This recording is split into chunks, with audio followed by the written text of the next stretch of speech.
Sabalang sa budget deliberations ng Kamara ngayong araw ang mga opisyal ng Department of Trade and Industry upang talakayin ang kanilang panukalang pondo sa 2026. Samantala, iba't ibang issue sa trading at selling kasama sa napag-usapan. Si Bella Lesmora sa sentro ng balita. Mela.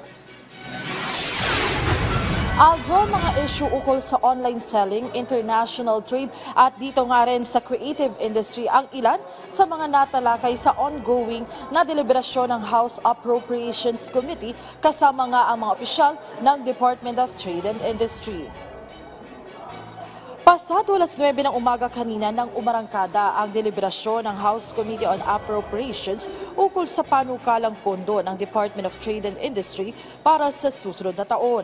Personal na humarap dito si DTI Secretary Maria Cristina Roque, gayon din ang iba pang opisyal ng kagawaran at attached agencies nito.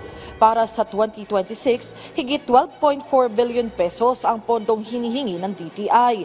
Ayon kay Secretary Roque, alinsunod sa kautusan ni Pangulong Ferdinand R. Marcos Jr., isa sa mga target nilang mas mapalakas pa ang international trade ng bansa sa ilalim ng ating free trade agreements.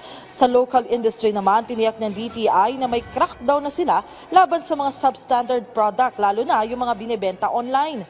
Sa ngayon, isa sa mga sektor na nakikita ng DTI na ibayo pang lalakas ay ang creative industry. Sa mga puntong ito, balikan natin ang bahagi ng pahayag ng kalihim ng DTI.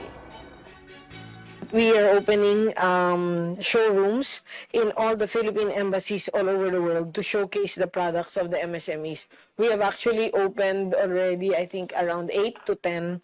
And we use this to promote B2B with the companies there and also with the companies here in the Philippines. For the creative industry, this is a sector that we will really be pushing for this year, 2025, as we feel the creative industry is a driver of trade and tourism. And another thing that we might want to drive is also the anime and also the game development, which we can see a lot of potential in also leveling up the income or the salaries of our people so that we can hindi na sila masyadong on the blue collar job, but on the more technical and the more technology based work. Aljo, sa interpelasyon, isa rin sa mga natanong ng mga kongresista ay ang issue ng online scams. Ang iginigit kasi ng mga mambabatas dapat ay mas mapahigpit pa ang mga hakbang ng administrasyon para nga malabanan ito. At sa ulat nga ng DTI, meron ng higit 18,000 na naiulat sa kanilang mga complaints ukol dito. Ngayong taon pa lamang yan sa mga kanilang mga consumer complaints at ito nga ay patuloy nilang tinututukan. Aljo? Maraming salamat, Mela Lesmoras.